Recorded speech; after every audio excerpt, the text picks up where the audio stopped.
அத்திக்கடவு அவிநாசி திட்ட விழாவை புறக்கணிக்கிறேன் என்பதை காட்டிலும் என்னுடைய உணர்வுகளை வெளிப்படுத்தியிருக்கிறேன் என்று கொள்ளலாம் என அதிமுக முன்னாள் அமைச்சர் செங்கோட்டையன் கூறியுள்ளார்.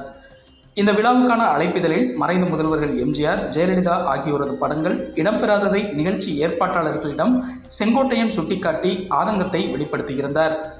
அத்திக்கடவு அவிநாசி திட்டம் நிறைவேற்ற காரணமாக இருந்ததாக முன்னாள் முதல்வரும் அதிமுக பொதுச் செயலாளருமான பழனிசாமிக்கு அத்திக்கடவு அவிநாசி திட்ட கூட்டமைப்பினர் சார்பில் கோவை மாவட்டம் அன்னூர் கஞ்சப்பள்ளி பகுதியில் ஞாயிற்றுக்கிழமை பாராட்டு விழா நடைபெற்றது. இவ்விழாவில் முன்னாள் அமைச்சர் செங்கோட்டையன் பங்கேற்காதது சர்ச்சையை ஏற்படுத்தியிருந்த நிலையில் அவர் இவ்வாறு விளக்கமளித்துள்ளார். இதனிடையே கோவையில் நடந்த நிகழ்ச்சியை அதிமுக ஏற்பாடு செய்யவில்லை. முழுக்க விவசாயிகள் கூட்டமைப்பு தான் ஏற்பாடு செய்திருந்தது. விவசாயிகள் கூட்டமைப்பில் சர்வ கட்சியினரும் உள்ளனர். எனவே அந்த நிகழ்ச்சியை அப்படித்தான் பார்க்க வேண்டும் என்று அதிமுக முன்னாள் அமைச்சர் ஜெயக்குமார் கூறியுள்ளார். தமிழக சட்டப்பேரவையில் விரைவில் வரும் 2025-26 நிதியாண்டுக்கான பொது மற்றும் வேளாண் பட்ஜெட்டுகள் தாக்கல் செய்யப்பட உள்ளது. வழக்கமாக பட்ஜெட் தாக்கலுக்கு முன்னதாக பட்ஜெட் ஒதுக்கீடுகள், புதிய திட்டங்களுக்கான ஒப்புதல் அமைச்சரவை கூட்டத்தில் பெறப்படும். அந்த வகையில் வரும் நிதியாண்டுக்கு தற்போதைய திமுக அரசு 5வது மற்றும் முழுமையான பட்ஜெட்டை தாக்கல் செய்ய உள்ளது. இந்த பட்ஜெட்டுக்கு ஒப்புதல் அளிக்கும் வகையில் திங்கட்கிழமை காலை 11 மணிக்கு தலைமைச் செயலகத்தில் முதல்வர் மு க ஸ்டாலின் தலைமையில் அமைச்சரவை கூட்டம் நடைபெற்றது. இக்கூட்டத்துக்கு பின்னர் செய்தியாளர்களை சந்தித்த அமைச்சர் KKSSR ராமச்சந்திரன், தமிழகத்தில் சென்னை மற்றும் மதுரை உள்ளிட்ட சில மாநகராட்சி பகுதிகளில் அடுத்த 6 மாதங்களுக்குள் ஆட்சேபணையற்ற புறம்போக்கு நிலங்களில் வசிக்கும் 86,000 பேருக்கு பட்டா வழங்குவதற்கு அமைச்சரவை கூட்டத்தில் முடிவெடுத்து நடவடிக்கைகள் தொடங்கப்பட்டுள்ளது என்று கூறினார். முன்னதாக ஈரோடு கிழக்கு தொகுதி MLA-வாக VC சந்திரகுமார் பதவியேற்றுக் கொண்டார். சென்னை தலைமைச் செயலகத்தில் சபாநாயகர் அப்பாவு அவருக்கு பதவி பிரமாணம் செய்து வைத்தார். திருப்பதி லட்டு விவகாரம் தொடர்பாக திண்டுக்கல் தனியார் பால் பொருட்கள் தயாரிப்பு நிறுவனத்தைச் சேர்ந்தவர் உட்பட 4 பேரை CBI கைது செய்துள்ளது. உத்தரகாண்ட் மாநிலம் ரூர்கியில் உள்ள பேலே பாபா டெய்ரி நிறுவனத்தின் முன்னாள் இயக்குநர்கள் பிபின் ஜெயின், பொம்மில் ஜெயின், வைஷ்ணவி டெய்ரி நிறுவனத்தின் CEO வினய்காந்த் சௌடா, திண்டுக்கல் தனியார் டெய்ரி நிறுவனத்தின் நிர்வாக இயக்குநர் ராஜசேகரன் உட்பட 4 பேரை சிறப்பு புலனாய்வு குழு அதிகாரிகள் கைது செய்துள்ளனர். தவிக தலைவர் விஜயை சென்னை நீலாங்கரையில் உள்ள அவரது இல்லத்தில் தேர்தல் வியூக வகுப்பாளர் பிரசாந்த் கிஷோர் சந்தித்து பேசினார்.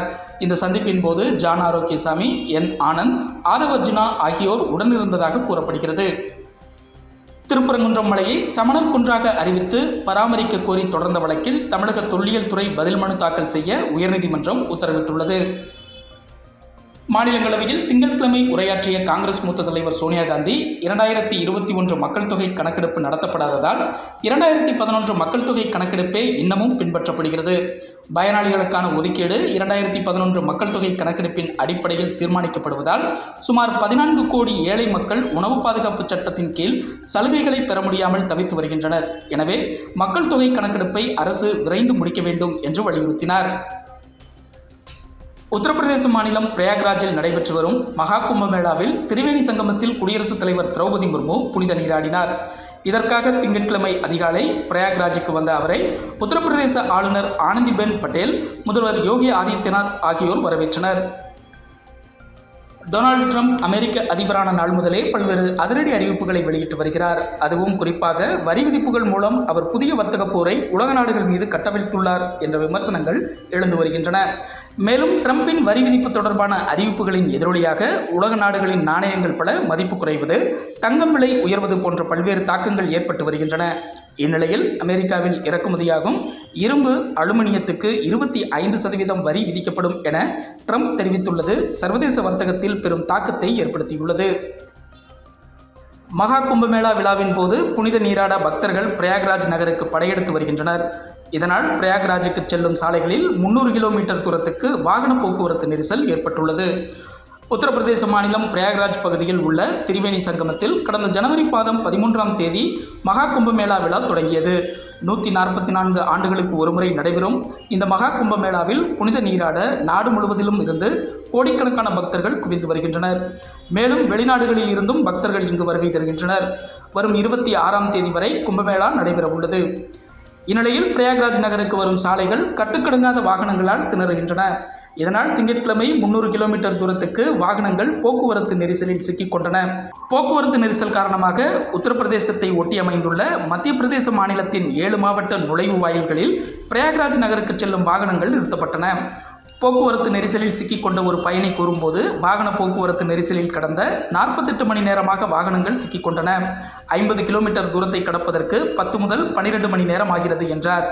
அதிக அளவில் பக்தர்கள் வருவதால் பிரயாக்ராஜ் சங்கம் ரயில் நிலையம் தற்காலிகமாக மூடப்பட்டுள்ளது. இதுகுறித்து ரயில்வே அதிகாரி குல்தீப் திவாரி கூறும்போது, அதிக அளவில் பக்தர்கள் பிரயாக்ராஜ் சங்கம் ரயில் நிலையத்துக்கு வெளியே காத்திருக்கின்றனர். இதனால் எந்தவித அசம்பாவித சம்பவமும் நடைபெறாமல் இருக்க ரயில் நிலையம் தற்போது மூடப்பட்டுள்ளது என்றார்.